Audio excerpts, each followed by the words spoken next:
Sanibonani wey'ngane zakwethu. Sithe amakhomenti anjena ngeke sisawayeka.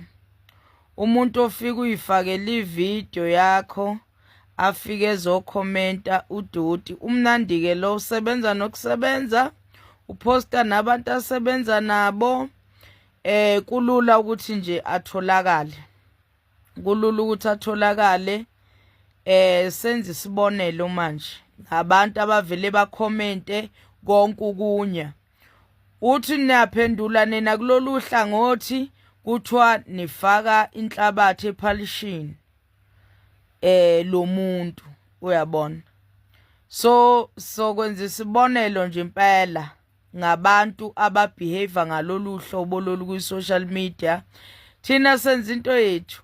Kuyimanje nama-trend wethu ayi-hit. Sifaka amakopa yethu siyifihle kuyi-hit, senza into yethu. Asinake muntu, yabona. Senza into yethu, yonke into esiyenzayo iba yi-hit, iphenduka i-hit, ibe mnandi, uyabona. Bese kufika umgodoyi lona. Yabo, sho ngey'hlathi zembongolo lana. Nobubi ngathi wabhoshwa. Ngathi waphuma nje enduni yokubhosha.